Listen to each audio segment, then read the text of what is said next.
Hello and welcome to another episode of Armor and the Arts, our SCA Live. Today I am going to be creating a sewing project.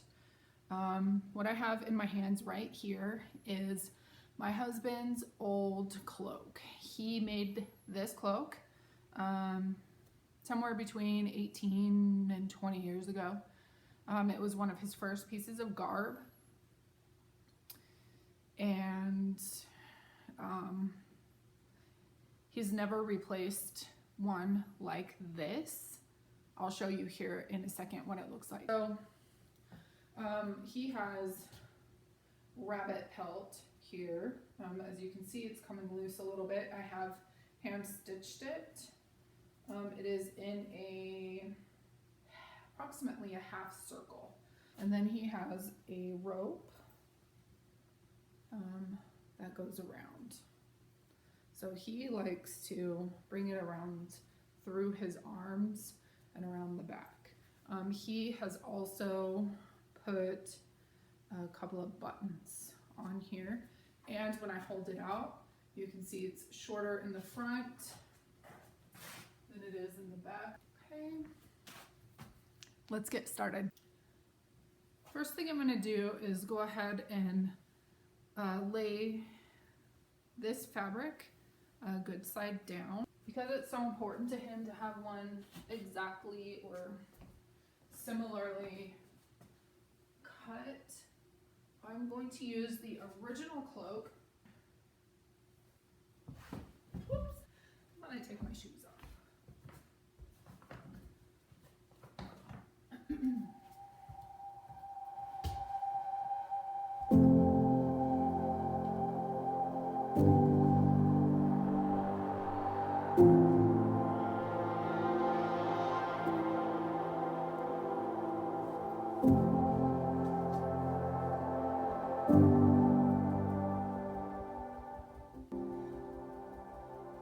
Alright, so I have the original tunic, the original cloak laying on top of the new material.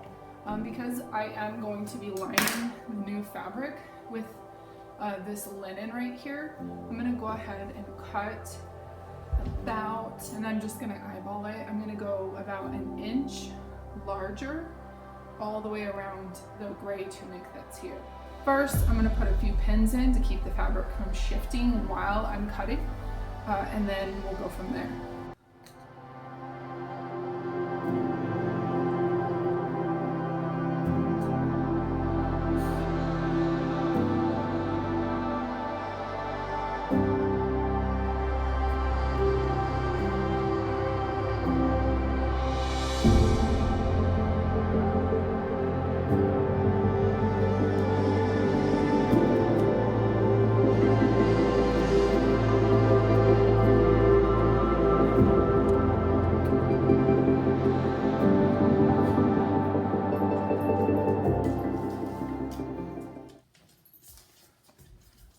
I'll be right back. Hi. All right. Let's talk about this linen here for a second. This is actually a linen blend. So it's linen, and I believe it's either a little bit of rayon or polyester. I don't quite remember. I'll have to look it up. But it's over 80% linen. The blend gives it a little bit of softness and stability. I know that there's like about 10 different really good linen websites that you can go to order your linen if you're a stickler for 100%. I find 100% linen is just too stiff and wrinkles way too easily. I sell garb on eBay. I'll put a link down in the comments if you're interested. I don't really have anything up there right now, but I can make just about anything for ancient periods. That being said, let me talk about this. So this fabric has already been washed and run through the dryer. I always wash it no matter what the manufacturer instructions say. Some of you might kill me for this. I always wash it in hot water and dry it on high heat before I begin my project. The reason why I do that is because I don't know how the person that I'm making it for is actually going to take care of the product. So if I put it through the most damaging effects that I can before I even make it, then once it's in their hands, if they decide that they're just going to turn it inside out, throw it in the washer and dryer, it should be mostly okay. Now that it also depends on the trim or paint or any of the details that are on the fabric after it's been sewn together. For commission, I'll write out specific washing instructions for that person. We have a set width. This isn't going to be wide enough for the entire project. Nobody is really gonna see what's happening up here on your shoulders while you're wearing it, but everybody is gonna see the cuff, if you will, the bottom of the cloak as you're walking by, or if you flip it over your shoulder, or if you're moving around in such a way. So that is the focus, where you want the widest swath of fabric. You don't want to piecemeal it down there where everyone can see. So when I lay this out, I'm going to lay it so that the biggest portion of fabric comes across the bottom.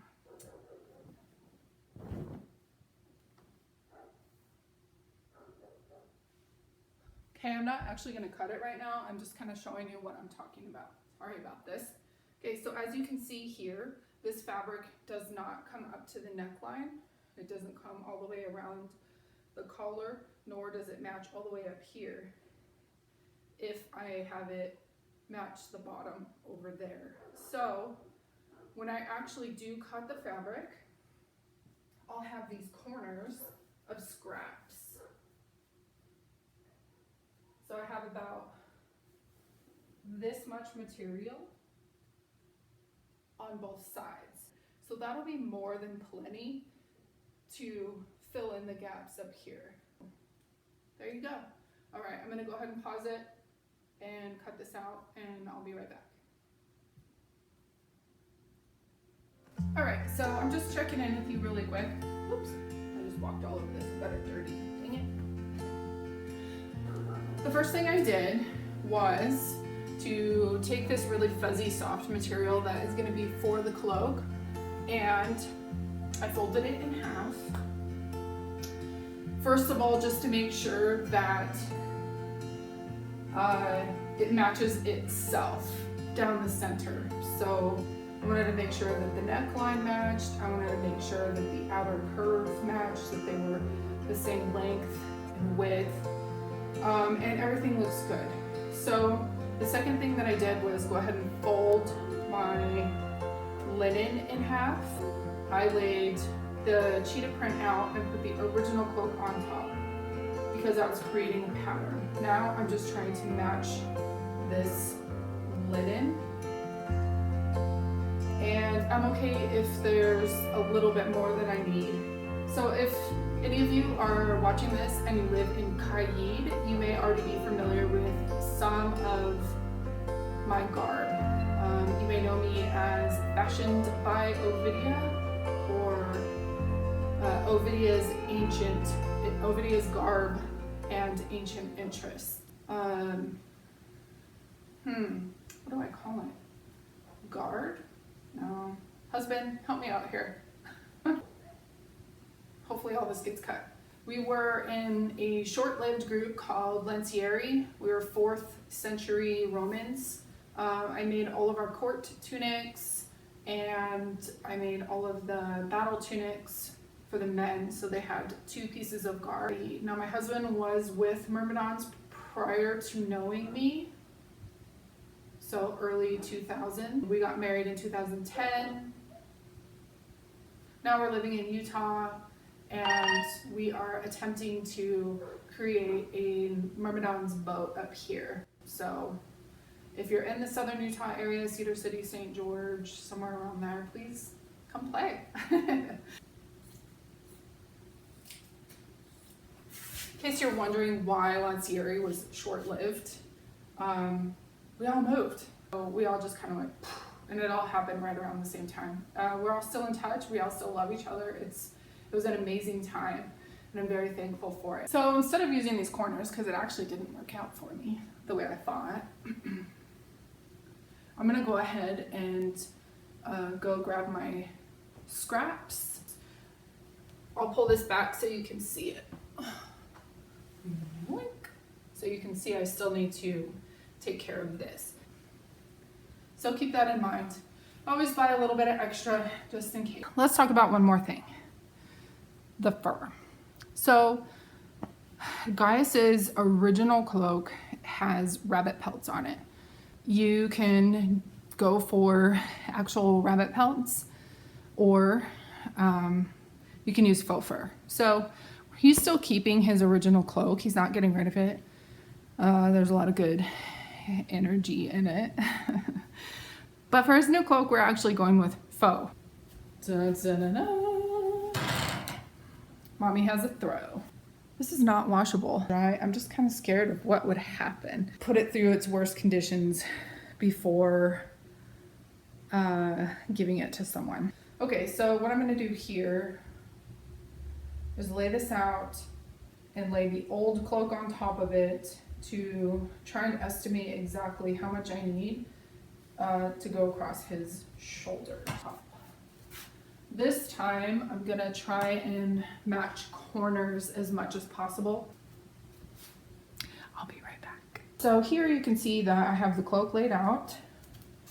What I'm gonna do is I'm going to follow the neckline and cut this out while it's laying on top.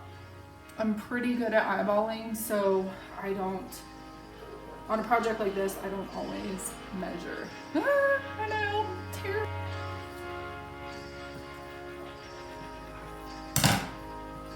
I'm just gonna match these two corners right here. Then I'm gonna make sure that the edge of the acrylic backing lines up together. So I'm gonna pin it before I start cutting. Some people I've met and talked to in the SEA are really big into historical documentation for clothing. Do it up. We are 1st century Roman, and so while there's a lot of written history about politics and business and warfare and stuff like that, as a clothing maker, it's been a little bit difficult for me to find actual things. So I look specifically to frescoes. I look to old paintings. I look to carvings, statues. I look to mosaics, anything I can get my hands on for 1st century, if you will. All right, I'm gonna go ahead and pin this, and then I'm gonna cut it. And now I know that it's gonna be this wide because I lined it up with the original cloak. So here, I'm gonna try, and as I pin it, I'm just gonna kind of bring my hand around like this and eyeball it, because I know that is approximately how wide it should be.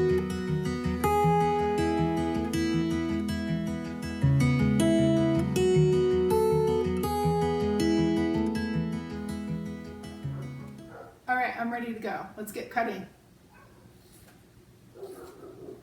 If you can afford it, cut a little bit bigger, so that when you sit down to start sewing, if there's any kind of error or mistake, it's not going to be detrimental to your project.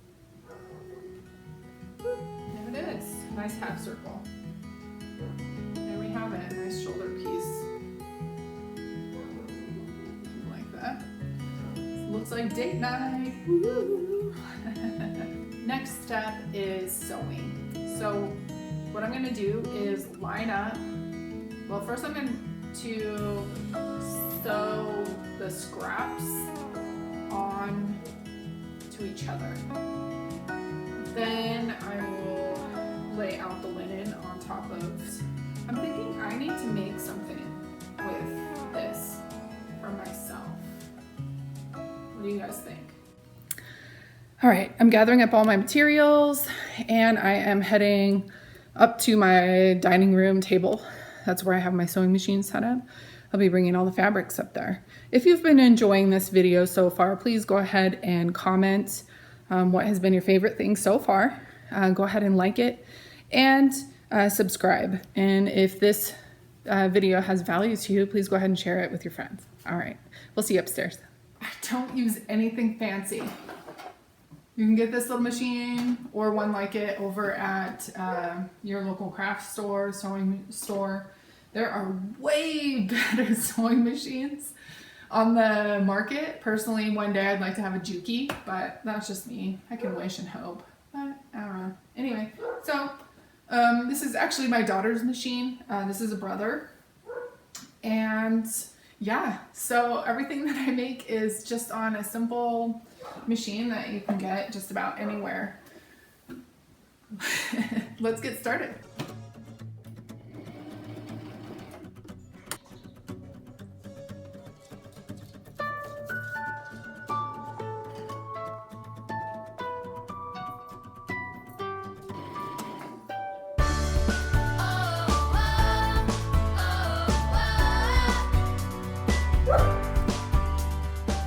So off camera, I sewed the scraps onto the larger piece like I talked about that I was going to do.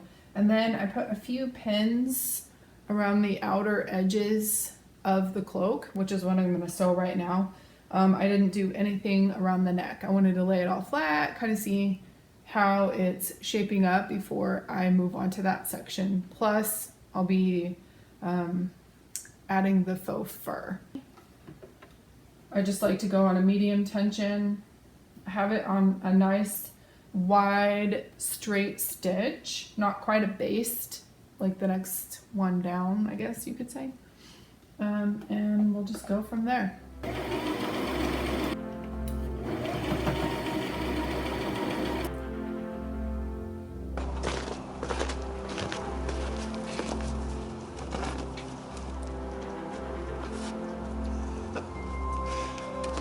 Behold, the cloak of much awesomeness.